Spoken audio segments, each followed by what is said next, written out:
Assalamualaikum brother and sister. Welcome to Pop's Moto Vlog once again. Ito yung motor ko, yung ayos ko 3-4 weeks before umpisa ko. Pero alam niyo, pupunta kami sa Kawayan sa farm ko. Kita niyo naman doon sa isang video upload ko.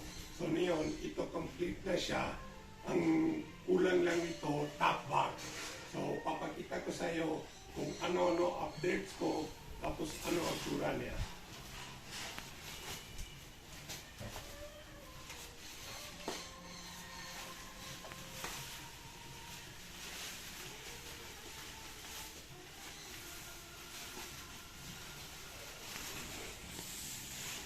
So, ito na Pops.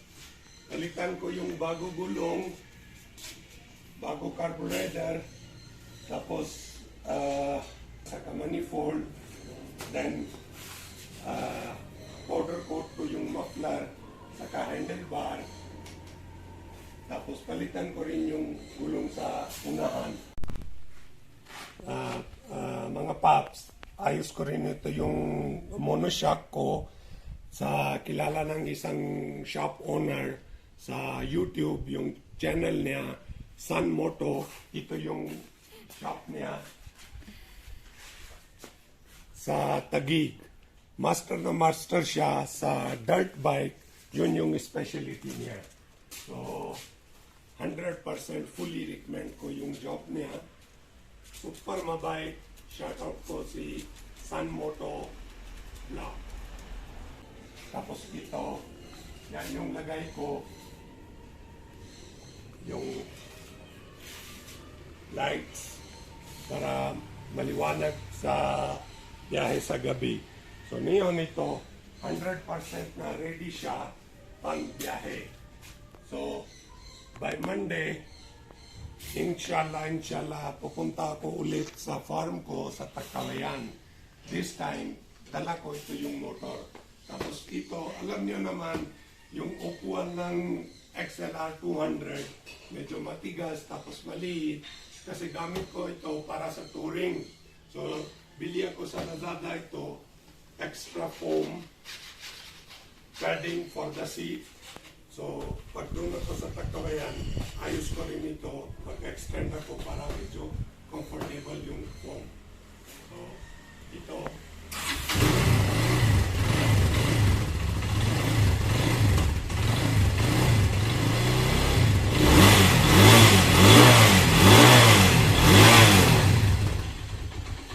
Palitan ko rin ito ilaw kasi yung backlight niya, yung cover niya, it's basag.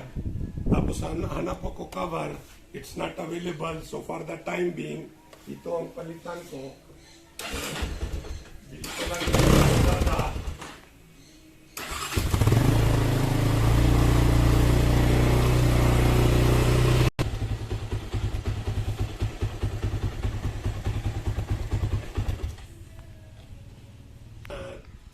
Tapos, mga Pops, bili rin ako lahat na safety gears. So, 100% ready na ako magbiyahe. I promise you, inshallah, I will bring you all over the Philippines by riding motorbike. That is my mission, meet to the new peoples, see the beautiful Philippines together with all of you. Hope you will support me by just subscribing, sharing, and like my channel. That is a big help from all of you people. Thanks and keep watching.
You